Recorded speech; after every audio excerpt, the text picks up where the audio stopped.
हमारे प्रधानमंत्री जी का ये उद्देश्य है कि हम वर्ल्ड की 3rd लार्जेस्ट इकोनॉमी बने,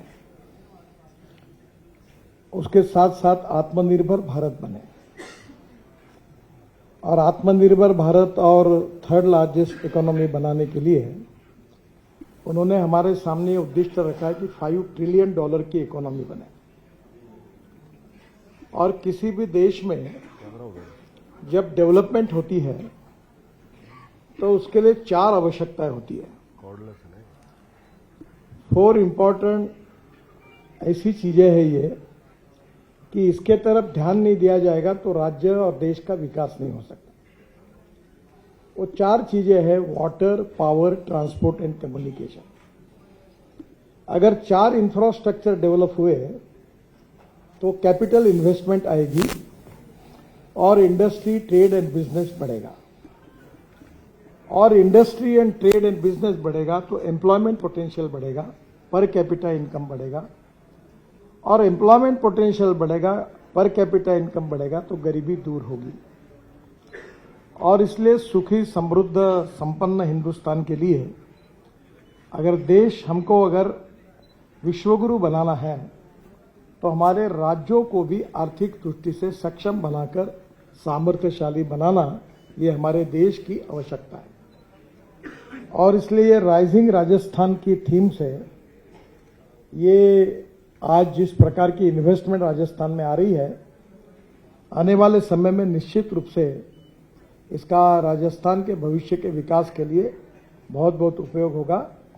और मैं विशेष रूप से आदरणीय मुख्यमंत्री जी को, मंत्रीगण को और राजस्थान की सरकार को ये उद्देश्य उनको हासिल करना है, उसमें भारत सरकार आपके साथ में पूरी तरह से है और मेरा डिपार्टमेंट आपको इसमें पूरी मदद करेगा, ऐसा विश्वास मैं उनको देना चाहता हूं। जहां तक रोड की बात है, ज्यादा डिटेल में तो आपने देखा ही है फिल्म में, और हमारे चेयरमैन जो NHAI के उन्होंने भी आपको बताया। राजस्थान में जो 2 महत्वपूर्ण रोड है, इसमें अमृतसर, भटिंडा और जामनगर, ये एक बहुत इंपॉर्टेंट हाईवे है। दूसरा जो अंबाला, कोटपुतली है, दोनों भी पूरे हो गए, जो इंडस्ट्री और ट्रेड बिजनेस के लिए बहुत ही उपयोगी है। तीसरा जो मुंबई दिल्ली हाईवे है, ये केवल यहां तक सीमित नहीं है भजन जी, ये आपके लिए कैसे उपयोग का मैं आपको बताऊंगा तो इसका आयाम और आपको अच्छी तरीके से आपके ध्यान में आएगा। अगर आप मनाली में जाओगे तो मनाली में जाने के बाद रोहतांग पास जाने के लिए 3.5 घंटे लगते थे।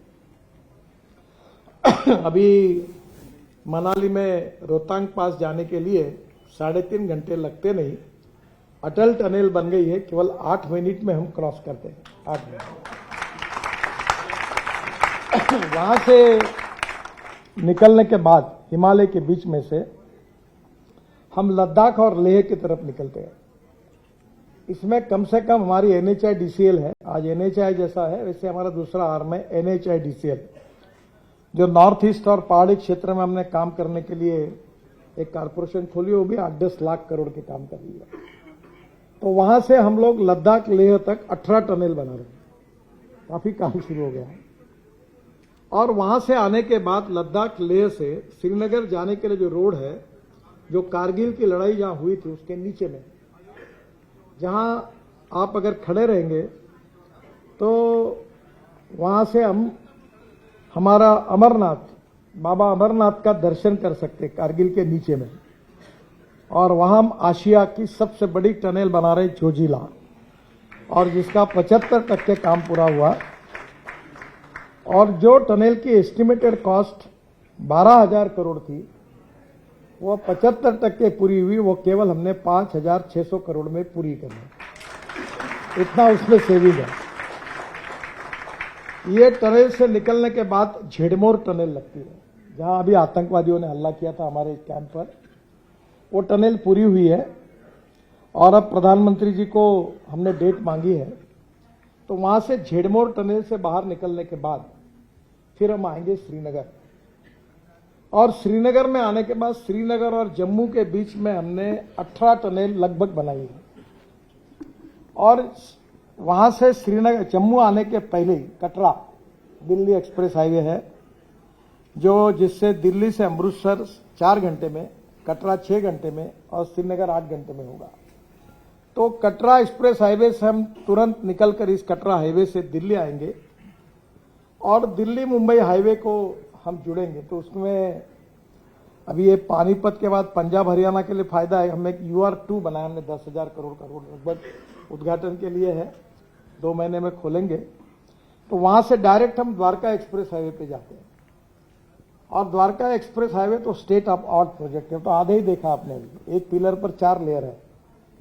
उसमें एयरपोर्ट के बाजू में एक रोड है, शिव मूर्ति या 3 मूर्ति कुछ उनका, कुछ शिव मूर्ति ना क्या है, हाँ, वहां हमने एक अंडरग्राउंड टनल बनाई है और वो एयर स्ट्रिप से नीचे से जाती है और T3 पे जाएगी।